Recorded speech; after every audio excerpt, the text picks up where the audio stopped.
बच्चों, स्वागत है आपका दीक्षा क्लास स्टडी की ऑनलाइन प्लेटफॉर्म पर जो आपके लिए हमेशा से कार्यरत है और आगे भी इसी प्रकार से कार्यरत रहेगा। तो आशा करते हैं आप सभी एकदम मस्त और मदमस्त होंगे। तो चलिए आज की क्लास स्टार्ट करते हैं। आपको भी पता है कि हम क्यों आए यहां पर। हम यहां पे स्टार्ट करने वाले क्या, आज नया चैप्टर, वो भी नए जोश और जुनून के साथ, क्योंकि लास्ट एपिसोड जिसने भी देखा होगा उसे कुछ ना कुछ खास जरूर मिला होगा। आज की जो कथा होगी थोड़ा बेहतर होने वाली है। जैसा कि हम लोगों ने इकोनॉमिक्स का first number chapter, second number chapter बेहतरीन ढंग से अच्छे से हर पॉइंट को समझते हुए खत्म किया है और किसी को भी कोई प्रॉब्लम नहीं होगी अब। और उसी प्रकार से हमने बायोलॉजी को फर्स्ट नंबर चैप्टर, बायोलॉजी का फर्स्ट नंबर चैप्टर को अच्छे तरीके से पढ़ा था, with the figure, with the explanation, सबको अच्छे तरीके से कंसेप्ट के साथ समझा था, एकदम मस्ती में। हाँ, अब हम लोग जो पढ़ने वाले हैं तो सब बच्चों का डिमांड है, पोल डाला गया हुआ था, सब बच्चों का डिमांड है कि सेकेंड नंबर चैप्टर बायोलॉजी का। तो चलिए स्टार्ट किया जाता है आप लोग की डिमांड पर आज का नया चैप्टर बायोलॉजी का सेकेंड नंबर, जो आपके सिलेबस में दिया गया हुआ है क्या, सेकेंड नंबर चैप्टर श्वसन, रेस्पिरेशन। तो आज हम लोग जो पढ़ने वाले हैं रेस्पिरेशन को पढ़ेंगे, जो सबसे खास है। अच्छा एक बात बताओ, इस सब में से क्वेश्चन मैं आपसे पूछता हूं कि वाकई में आपसे मैं क्वेश्चन पूछता हूं कि जो पौधे सांस लेते हैं कि ऑक्सीजन लेते हैं कि नहीं, इस चैप्टर में जब मैं पढ़ा रहा हूं उससे पहले मैं क्वेश्चन डाल रहा हूं।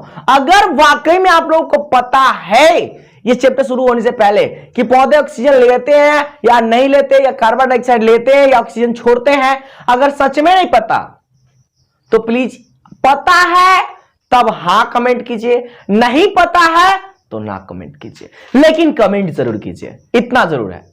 मैं जानना चाहता हूं कि आखिरकार बच्चे कौन कौन थे जिनको यह बात पता था। ठीक है, यह बात पता होने से पहले, चैप्टर स्टार्ट होने से पहले मैंने क्वेश्चन आपसे किया, ठीक है, कि पौधे वाकई में क्या करते हैं, ऑक्सीजन लेते हैं या नहीं लेते हैं। ठीक है, प्रकाश संश्लेषण का पिछले चैप्टर में पढ़ा चुका हूं, हर बात में पढ़ा चुका हूं आप लोगों को। आशा करते हैं सब बात आपको समझ में आ रही होगी। ठीक है, तो आज की जो कथा है तो चलिए हम स्टार्ट करते हैं और इस कथा में सब बात आपको समझ में आ रही होगी।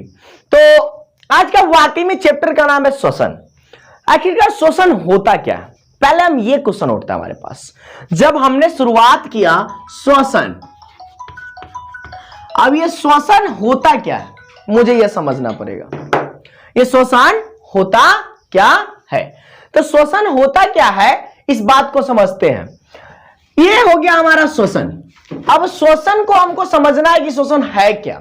अब इसमें से हमारे पास दो डिफिनेशन है हमारे पास, तो दो डिफिनेशन है, इसमें से हम लोग एक छोटा सा जो डिफिनेशन है उस छोटे से डिफिनेशन को पहले देखते हैं और बड़े से डिफिनेशन को हम बाद में देखेंगे। समझ में आ रही बात। तो चलिए देखो, एक बात हमेशा याद रखना, जो छोटा चीज होता है ना उसमें ऐसे ऐसे वर्ड का प्रयोग किया जा रहा है ना जिससे बड़ा चीज पूरी तरीके से सम्मिलित होता है। ठीक है, और बड़ा चीज वह होता है जो पूरे एक्सप्लेनेशन के साथ आपको देता है, ये एक खास बात होती है उसके अंदर। ठीक है, तो हम लोग सबसे पहले छोटा डिफिनेशन देखते हैं, क्योंकि बच्चों को छोटा खीर ज्यादा पसंद आता है। मतलब छोटा हो, खाने का मामला कुछ अलग हो गया, यहाँ पर खाने का थ्योरी अलग है, खाने के लिए तो कुछ ज्यादा ही चाहिए, पेट ही भर भर के चाहिए। चलिए कोई बात नहीं है, तो चलिए हम लोग छोटा डिफिनेशन देखते हैं कि व्हाट इज श्वसन। पहला नंबर क्वेश्चन यहाँ है, तो श्वसन का डिफिनेशन अगर आपसे पूछ दिया जाता आप क्या जवाब दोगे सर। तो चलिए हम लोग लिखेंगे क्या, सजीवों में होने वाला ऐसी प्रक्रिया या ऐसा प्रक्रम जिनसे उनको क्या चीज की प्राप्ति होती है, ऊर्जा की प्राप्ति होती है। साधारण सी भाषा में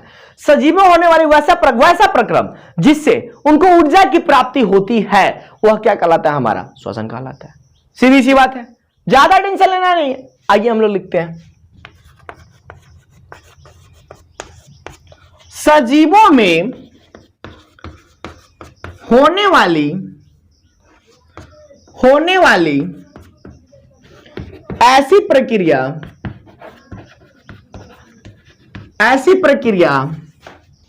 जिनके द्वारा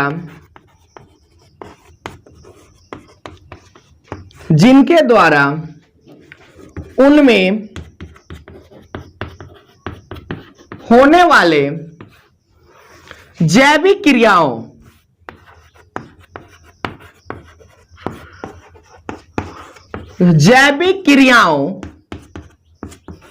के लिए आवश्यक ऊर्जा की प्राप्ति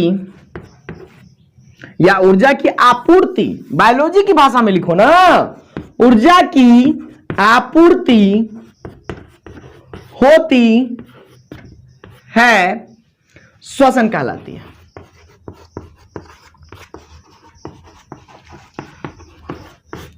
श्वसन कहलाती है।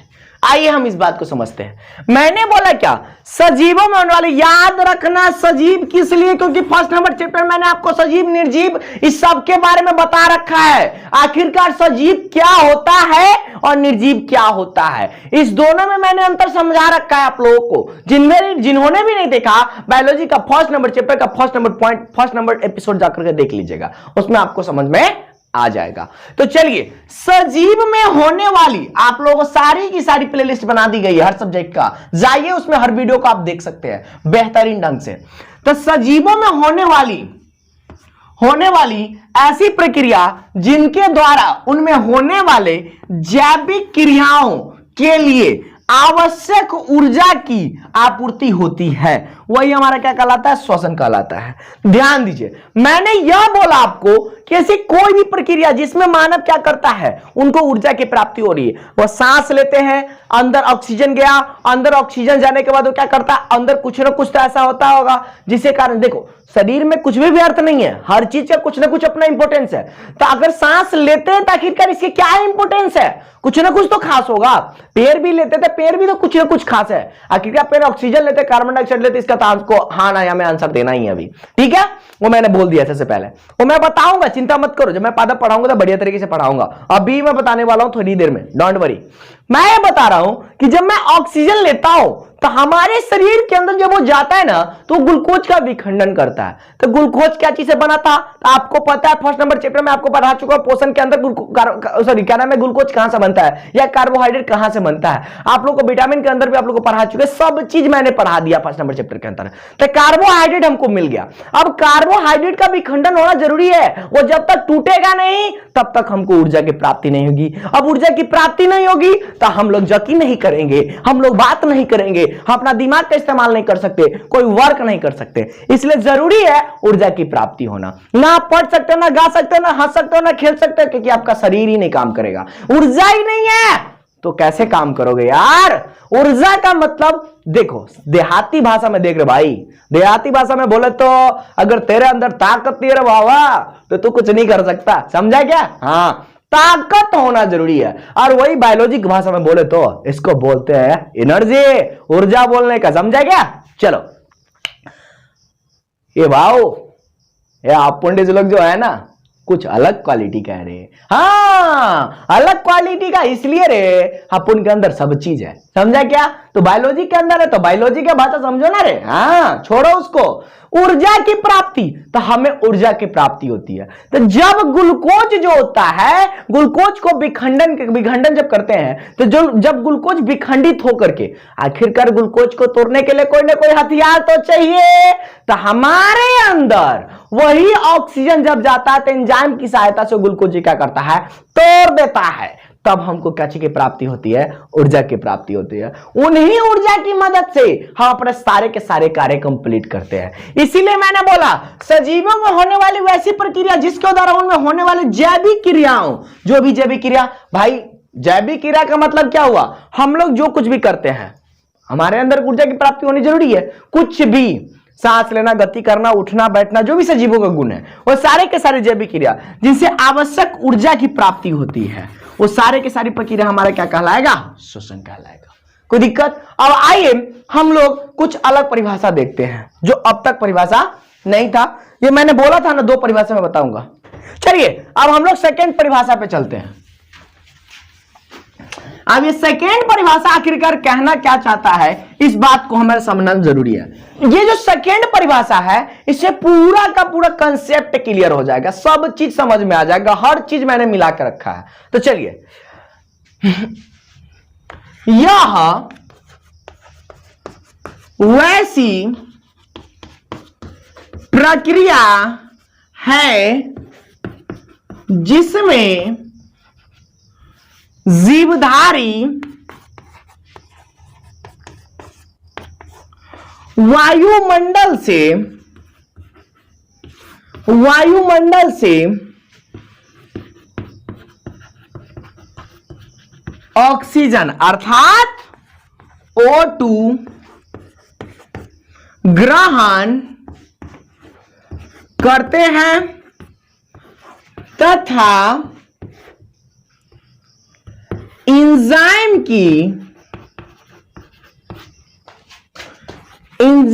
की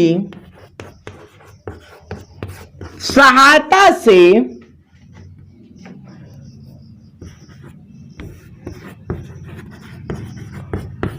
ग्लूकोज का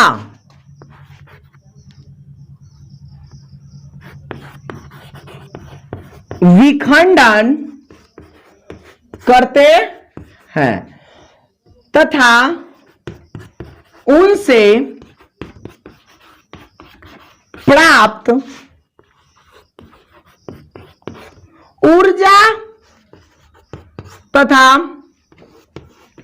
कार्बन डाइऑक्साइड में से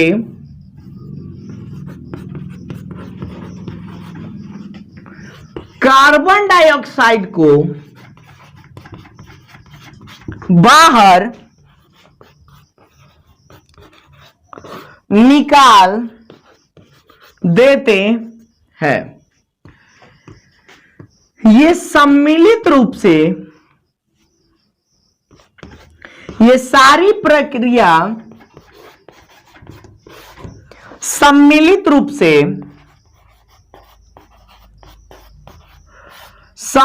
रूप से क्या कहलाएगी?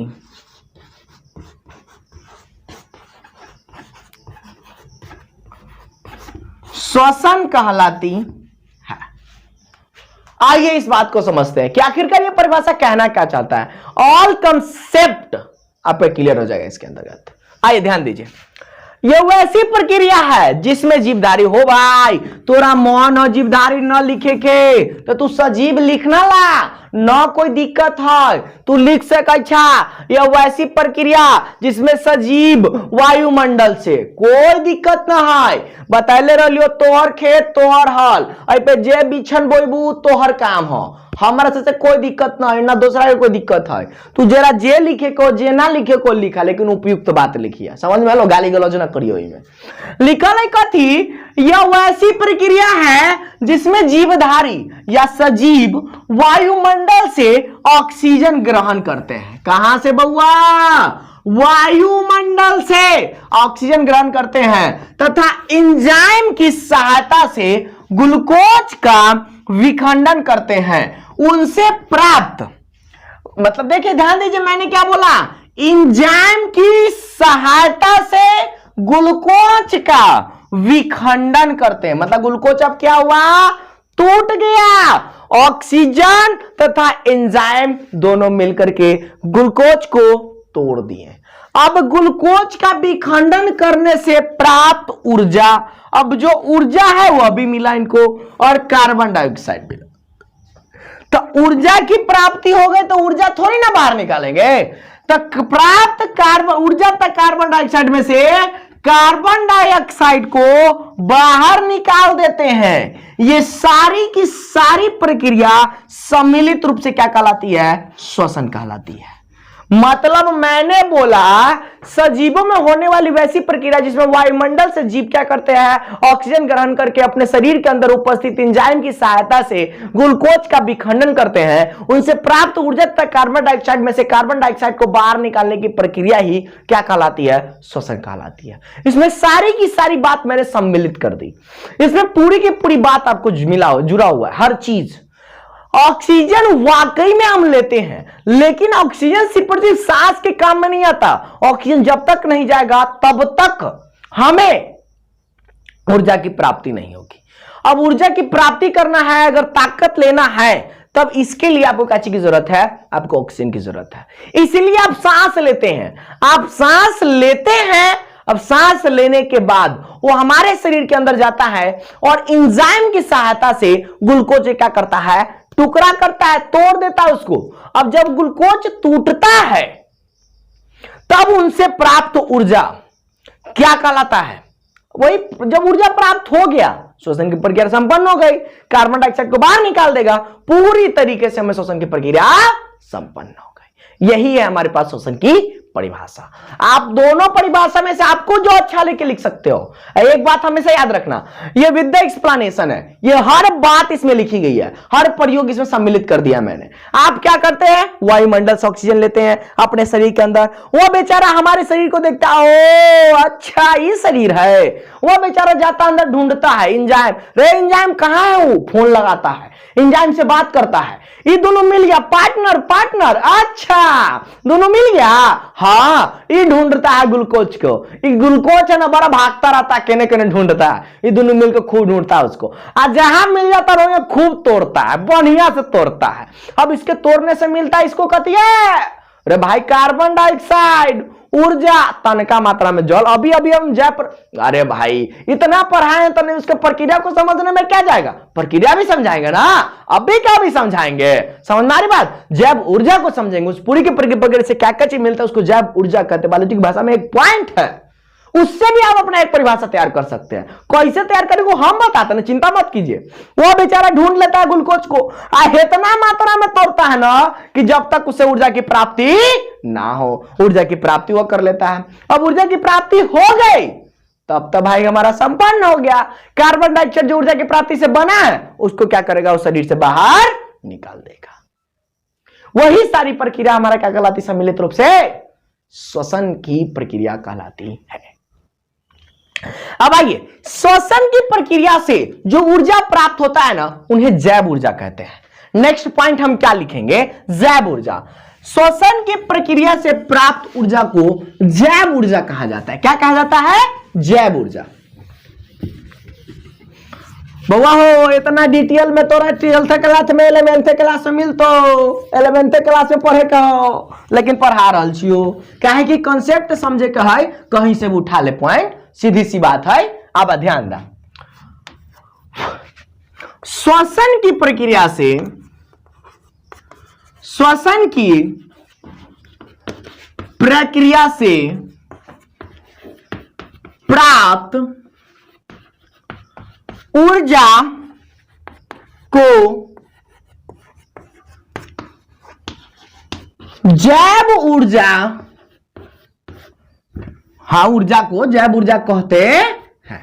अभी जैव ऊर्जा क्या है, ध्यान दीजिए, यही जैव ऊर्जा। अब सर जैव ऊर्जा से परिभाषा क्या तैयार करेंगे, रे बो तोरा फर्स्ट परिभाषा में हम तोरा बताले रही वो कथी कि सजीव में होने वाली वैसा जैव प्रक्रम जिनसे क्या चीज की प्राप्ति हो, ऊर्जा की प्राप्ति हो, वही हमारा क्या कहलाएगा, श्वसन कहलाएगा। इसको सीधी सी भाषा में हम यह नहीं कह सकते हैं, सजीवों में होने वाली वैसी प्रक्रिया जिनसे जैव ऊर्जा की प्राप्ति हो, वही हमारा क्या कहलाएगा।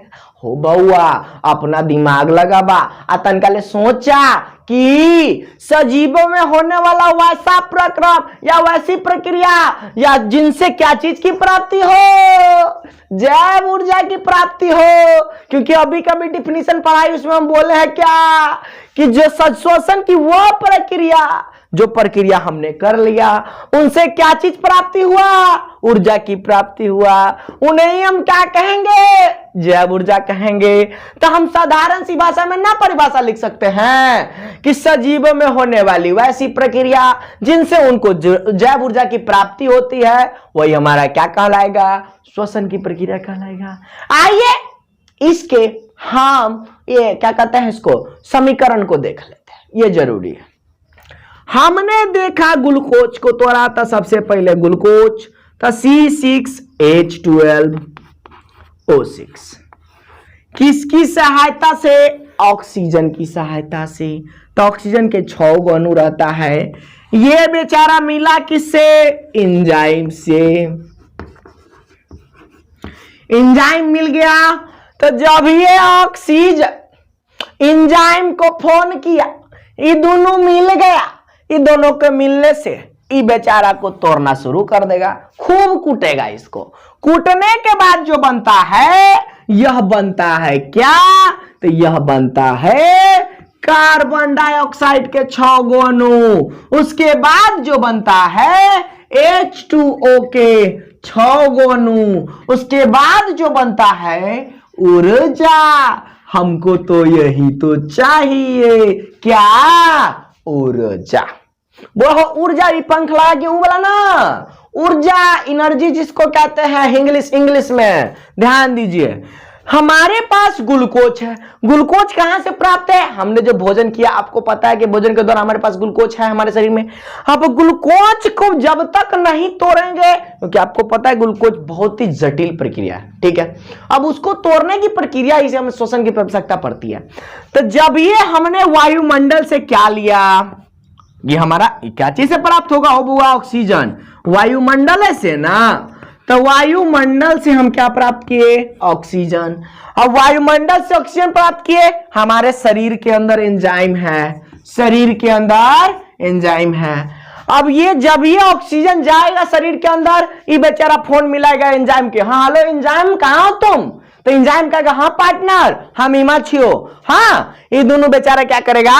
मिलेगा। अब ये दोनों जब मिल गया तब ही कहेगा ओ दोस्त वो ग्लूकोज के देखला, तो कहेगा नो। ई कहेगा हो दोस्त तू देखला, तो कहेगा नो। तो चला ना ढूंढे छी। ई बेचारा दोनों के पास ट्रैकर है, ये ट्रैकर लगाता है और ग्लूकोज को ढूंढता है। जहां जहां ग्लूकोज मिलेगा, ये बेचारा क्या कहेगा? ओ पार्टनर ये ना पकड़ा नहीं करा। ये बेचारा इसको धरता है कस के, आ खूब तोड़ता है, जितना माना उतना तोड़ता है। आ तोड़ने से ये बेचारा को मिल गया क्या? 6 गो कार्बन डाइऑक्साइड कौन हो बउआ। जब तू तोड़बू तब तोरा पास एनर्जी खत्म ना हो, तो जे एनर्जी खत्म भे गेलो ओकरे तो नाम दे देलू तू कथी? 6 गो कार्बन डाइऑक्साइड। तनका मात्रा में जो निकलतो वो जल। तू मेहनत करे छो तो एनर्जी तोरा खत्म भेलो, तो एनर्जी खत्म कैलू तब पसीना ना चुतो बुआ हो, तब तोरा कथी निकल गेलो? H2O। तब तोरा कथी निकल गेलो? H2O। बस याद करने के लिए हम तरीका बता रहे, याद रखिएगा। अब जब तू मेहनत करबू हो बुआ, तू घर पर भी छा काम धंधा करे छा, तो काम धंधा कला एनर्जी खत्म कला, तो तोरा एनर्जी में से कथी प्राप्त होलो? कार्बन डाइऑक्साइड प्राप्त हो गेलो। अब तू अपना जल पसीना प्राप्त हो गेलो, तो जल निकल गेलो। ओकरा बाद है ना तू घर जाचू तो मेहनत करके जाचू, तो हम मम्मी हमारे बेटा है मेहनत करके केलक है, खाना ला के हेमट पतो हिया खाना दीजिए हमारे बेटा जी को, हाँ। तब बेचारा को खाना मिलता, मतलब ऊर्जा की प्राप्ति हो गई। तो कार्बन डाइऑक्साइड को विखंडन में भाग लिया एंजाइम तथा ऑक्सीजन, ये दोनों मिलकर के बेचारा क्या करेंगे? इस पर वर्क करेंगे, इसको तोड़ देंगे। अब इसको तोड़ने से 6 गो कार्बन डाइऑक्साइड के अणु तथा 6 गो क्या नाम है इसको? H2O के अणु मिलेगा, तब हमको ऊर्जा की प्राप्ति होगी। लेकिन जो ऊर्जा हमारे शरीर में जो रहता है ना, वह जो रहता है वह एडीपी के रूप में उपस्थित रहता है। क्या चीज के रूप में? एडीपी के। अब ये एडीपी क्या है समझिए, यह होता है adenosine diphosphate. Adenosine diphosphate, PHOS PHET, diphosphate. मतलब इसमें 2 गो फॉस्फेट के अणु है। डाई का मतलब 2, तो इसमें एडीपी में 2 गो फॉस्फेट के अणु रहता है। लेकिन ये जो ऊर्जा प्राप्त हुआ, इससे बेचारा क्या करता है? एक और फॉस्फेट आकर के जुड़ जाता है। तो जब ये बेचारा जुड़ गया, तब ये बेचारा जो बन गया वह बन गया क्या? एटीपी। क्योंकि अब फॉस्फेट कितने अणु हो गए? 3। 1 गो 2 गो 3 गो। अब हमारे पास एटीपी निर्माण हो गया। तो सर इसका फुल फॉर्म क्या होगा? बउआ बड़ी इंपॉर्टेंट क्वेश्चन है, पूछ लेता है। तो adenosine, ADENOCIN, adenosine try, TRI, triphosphate. Adenosine triphosphate. अब हमारे पास ओरिजिनल ऊर्जा की प्राप्ति हो गई, हमने एटीपी को प्राप्त कर लिया। अब एक जो ग्लूकोज के अणु टूटेगा, जब ये एक अणु जब टूटेगा, एक अणु ग्लूकोज का जब टूटता है, क्या चीज का? ग्लूकोज का, तब इससे 38 एटीपी का निर्माण होता है। ये बात याद रखिएगा। कितने? 38 एटीपी, 38 एटीपी का निर्माण होता है। ये हमारी हो गई क्या? श्वसन की पूरी समीकरण की प्रक्रिया। अब आइए मैं आपको समझाता हूं कि श्वसन कितने प्रकार के होते हैं। कि आखिरकार श्वसन की जो प्रक्रिया है वो कितने प्रकार की होती है। ये सम्मिलित रूप से होगा, लेकिन समझने के लिए हम बांट देते हैं इसको। आसान भाषा में इसको बांटना जरूरी है क्योंकि हमको तो समझना पड़ेगा। चलिए इस बात को समझते हैं, क्या कहना क्या चाहता है कि श्वसन की प्रक्रिया क्या है। इस बात को तो हम लोगों ने देख लिया। अब श्वसन को बांटते हैं, तो श्वसन को हम बांटते हैं दो भागों में। कितने भागों में? दो भागों में। पहला जो देखिए, श्वसन की जो प्रक्रिया सम्मिलित रूप से चलती है, लेकिन समझने के लिए हम इसको कितने भागों में बांटे हैं? दो भागों में। इसीलिए पहला श्वासोच्छ्वास, ब्रीदिंग इसको कहते हैं। पहला होता है वह होता है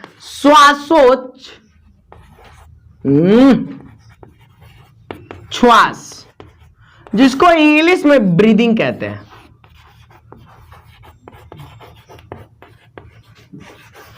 ब्रीदिंग। सेकेंड नंबर पॉइंट जो होता है वो होता है ग्लूकोज का ऑक्सीकरण। क्या होता है? ग्लूकोज।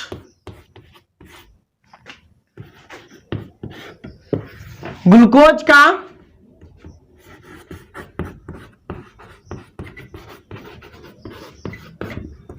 ऑक्सीकरण। तो हमारे शरीर के अंदर जो होता है श्वसन की प्रक्रिया दो भागों में, मतलब दो भागों में संपन्न होती है, मतलब दो प्रकार होते हैं इसके। तो श्वासोच्छ्वास की प्रक्रिया जिसको हम ब्रीदिंग कहते हैं, दूसरा होता है ग्लूकोज का विखंडन, मतलब ग्लूकोज का ऑक्सीकरण, जो हमारी ग्लूकोज जो टूट करके हमको देता है वह। यह जो बेचारा है इसको दो भागों में बांटा गया है। इसको भी कितने भागों में बांटा गया है? दो भागों में। ये जो प्रक्रिया ग्लूकोज का ऑक्सीकरण ये दो भागों में संपन्न होता है, मतलब दो चरणों में संपन्न होता है हमारे पास। तो पहला जो होता है वह होता है अवायवीय।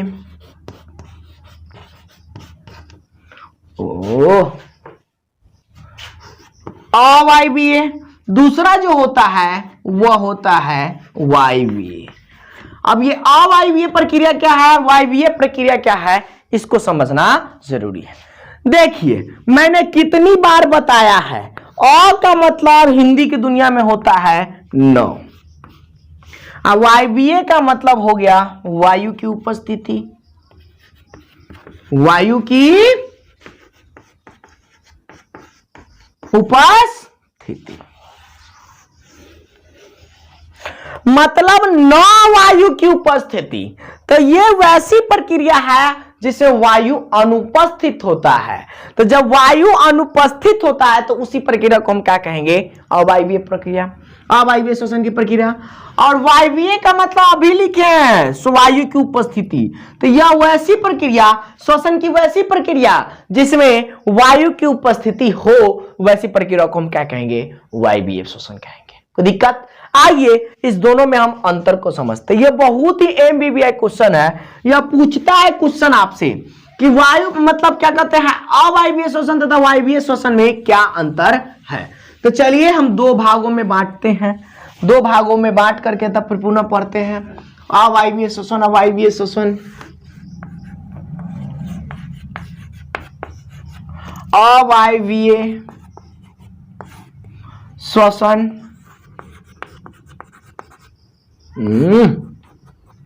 श्वसन। दूसरा हम लोग पढ़ते हैं वायवीय श्वसन।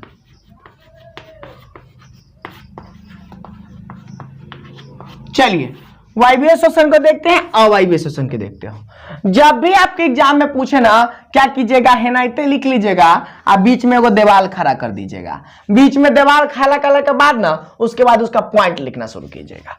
लिखिए इसका फर्स्ट नंबर पॉइंट। ये जो प्रक्रिया अभी डिफिनीशन से पता चला क्या कि देखिए डिफिनीशन ना अंतर होता है। तो इसका फर्स्ट नंबर डिफिनीशन लिख दीजिए। इसका भी फर्स्ट नंबर हम क्या करेंगे? डिफिनीशन लिख देंगे। तो फर्स्ट ना अंतर तो वही हो गया हमारे पास। यह प्रक्रिया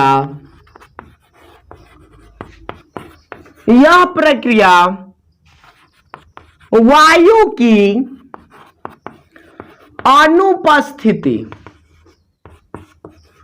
अनुपस्थिति में संपन्न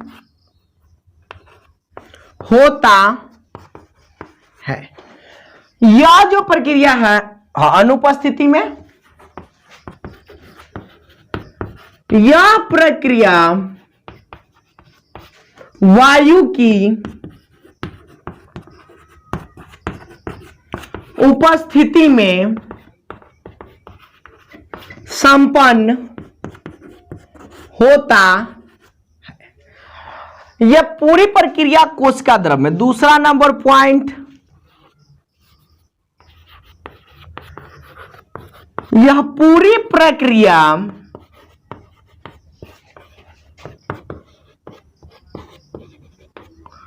कोशिका द्रव न हटा, तनकाले फिर से लिख देते हैं, कोशिका आएंगे हटेगा, कोशिका द्रव में संपन्न होता है और यह जो प्रक्रिया है माइटोकॉन्ड्रिया में संपन्न होता है। यह प्रक्रिया माइटोकॉन्ड्रिया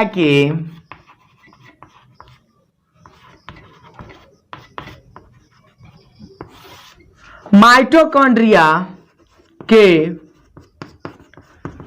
क्रिस्ट में संपन्न होता है। यह प्रक्रिया, इसमें ग्लूकोज के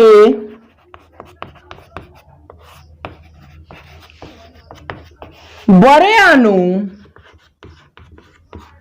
छोटे अणु में टूटते हैं,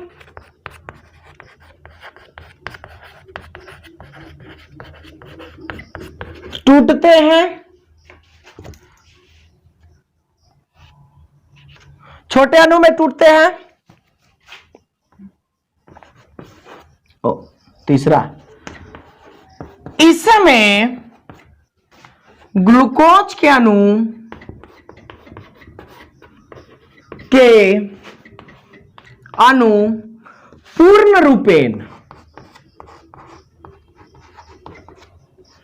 पूर्ण रूपेण विखंडित हो जाते हैं।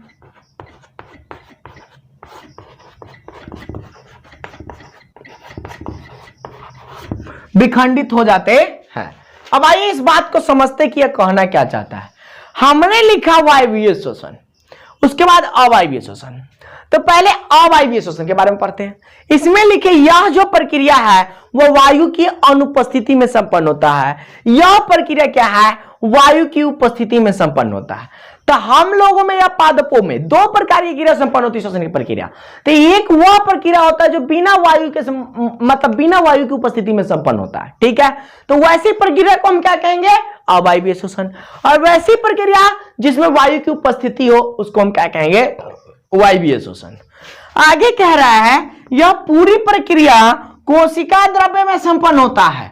मतलब अवायवीय जो शोषण है वह कोशिका द्रव्य में संपन्न होता है। वह कितना भी आप कोशिश कर लीजिए, अवायवीय शोषण की जो प्रक्रिया होगी वह कोशिका द्रव्य तक ही जाकर के संपन्न हो जाएगी। वह कोशिका द्रव्य में उपस्थित, 9th क्लास के फर्स्ट नंबर चैप्टर में आप लोगों को पढ़ना था। कोशिका द्रव्य के अंदर उपस्थित होता है सारे के सारे गोल्जिका, गोल्जी उपकरण, ये सारे के सारे जो उपस्थित है हमारे पास माइटोकॉन्ड्रिया हो गए, सारे के सारे जो उपस्थित है कोशिका द्रव्य के अंदर, ठीक है। सेल होता है, सेल के अंदर कोशिका द्रव्य होता है, कोशिका अंदर द्रव्य के अंदर ये सारे के सारे पाए जाते हैं, केंद्र को सब उसके अंदर पाए जाते हैं। तो 9th क्लास के फर्स्ट नंबर चैप्टर में आप लोगों को पढ़ना था, इसीलिए यह लिखा हुआ है। यह प्रक्रिया क्या कहलाता है? माइटोकॉन्ड्रिया के क्रिस्ट में संपन्न होता है। देखो माइटोकॉन्ड्रिया के अंदर एक संरचना होती है, इसका नाम है क्रिस्ट। याद रखना ये क्रिस्ट 11th में पढ़ाई होगा, ये इंपॉर्टेंट है। बस आप लोग माइटोकॉन्ड्रिया भी लिख दोगे तो ये कोई दिक्कत नहीं है। ये 11th का होगा पॉइंट, शायद ये 11th में पढ़ना है, तब वैसे लिख दीजिएगा। यह प्रक्रिया माइटोकॉन्ड्रिया में संपन्न होता है, तब भी सही है, ठीक है। वैसे जाकर के चेक कर लीजिएगा आप लोग। माइटोकॉन्ड्रिया क्रिस्ट में संपन्न होती है या माइटोकॉन्ड्रिया में संपन्न, दोनों बात बरोबर है। इसमें ग्लूकोज के बड़े अणु क्या होते हैं? छोटे छोटे अणु में संपन्न होते हैं। इसमें ग्लूकोज के अणु पूर्ण रूपेण विखंडित हो जाते हैं, ठीक है। अगला नंबर पॉइंट समझते हैं, जिसमें आपका 3rd नंबर पॉइंट पूर्ण रूप से मतलब समझ में आ जाएगा, समझ में आ जाएगा। 3rd नंबर पॉइंट अभी समझना बाकी है, यही समझना है। लिख लिए हैं, लेकिन 3rd नंबर पॉइंट को समझने के लिए हमें 4th नंबर पॉइंट लिखना पड़ेगा।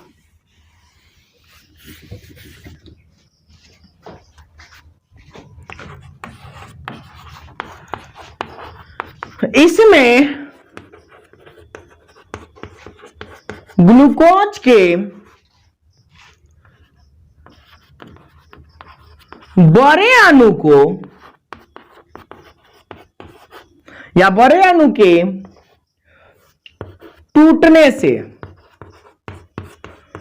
बड़े अणु के टूटने से पायरुवेट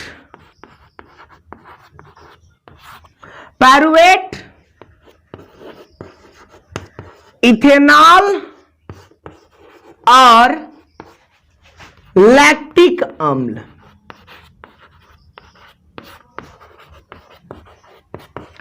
लैक्टिक अम्ल का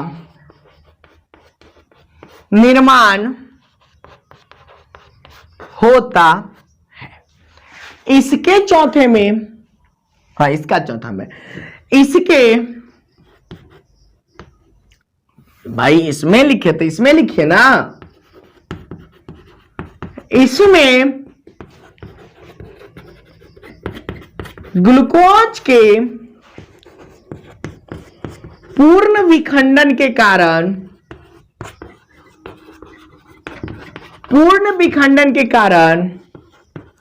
कार्बन डाइऑक्साइड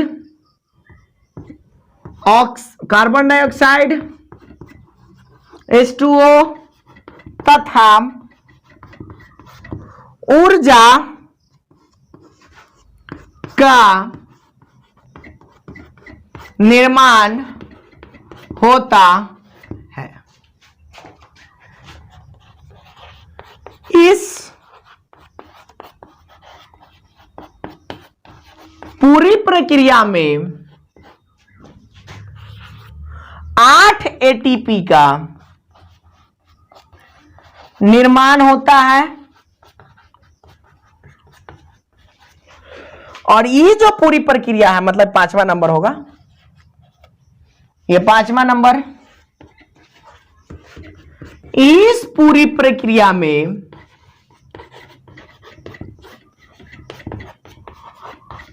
38 ATP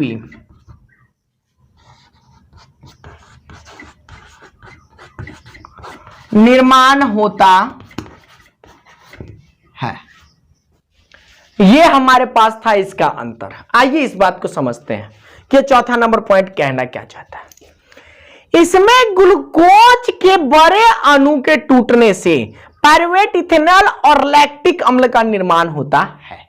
मतलब C6H12O6 है।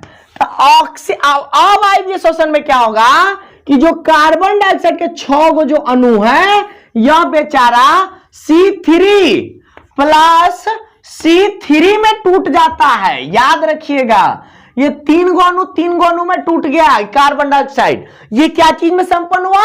अवायवीय शोषण में। लेकिन इसमें क्या होता है, ये जो कार्बन डाइऑक्साइड के अणु, कार्बन के जो 6 गो अणु है, यह बेचारा पूर्ण रूप से टूट जाता है। क्या चीज से टूट जाता है? पूर्ण रूप से टूट जाता है। ये पूरी तरीके से यह प्रक्रिया क्या होता है? टूट जाता है। एक एक कार्बन के अणु खत्म हो जाते हैं यहां पर। तब इसलिए क्या चीज की प्राप्ति होती है? कार्बन डाइऑक्साइड की प्राप्ति हो गई, H2O का प्राप्ति हो गया और ऊर्जा की प्राप्ति हो गई। इसके अंदर बेचारा पायरुवेट अम्ल बना, पायरुवेट अम्ल से इथेनॉल और लैक्टिक अम्ल का निर्माण हो गया। इसमें एक बार में इतना ही बेचारा, देखिए 3 गो टूटा, 3 मतलब बड़े अणु को क्या किया? छोटा कर दिया खाली। ये पूर्ण रूप में तोड़ा नहीं ये बेचारा। अब इसलिए इसमें 8 गो ATP का निर्माण होगा और इसमें बेचारा कितने का निर्माण होगा? 38 ATP का निर्माण होगा। तो ये थी हमारी आज की क्लास। कल हम लोग पायरुवेट की जो संरचना आपका दिया हुआ है, पायरुवेट की संरचना के बारे में पढ़ेंगे कि आखिरकार पायरुवेट की संरचना किस रूप में संपन्न होती है, जिसको आप लोग किताब में दिया हो गया होगा कि ग्लूकोज का जो ऑक्सीकरण हो रहा है वह किस रूप में संपन्न हो रहा है। तो उसके बारे में हम लोग देखेंगे। तो आज की कथा यहीं पे समाप्त करते हैं। आशा करते हैं आज आप लोगों को क्लास अच्छी लगी होगी। लेकिन एक बात हमेशा याद रखना, जिनको भी यह चैप्टर समझ में नहीं आया, कल की क्लास इससे भी जबरदस्त होने वाली है, जिसमें हर एक एक पॉइंट जो आज मैं समझाया हूं उस सबका खीर कल आपको मिल जाएगा। हर एक एक पॉइंट का एक्सप्लेनेशन कल मैं कर दूंगा कि कैसे किस किस चीज का निर्माण होता है, कैसे कहां कहां क्या क्या चीज निर्माण होता है, कैसे ऑक्सीजन जाता है, तो कैसे माइटोकॉन्ड्रिया में क्या वर्क होता है, तब बेचारा बनता है। इस सब के बारे में ग्लाइसोलेशन जो होता है बेचारे पास, ग्लूकोज का कैसे विखंडन होता है, वो सब चीज की प्रक्रिया कल हमें समझने वाली है। तो कल की क्लास आज से भी जबरदस्त होने वाली है। आज थोड़ा लिखने वाला था, कल दिमाग की आवश्यकता है, कल दिमाग से कोई उपयोग करने वाला है, समझने वाली क्लास है कल। तो आज के लिए इतना ही, मिलते हैं कल के वीडियो में। तो keep smiling and be happy, have a nice day, thank you.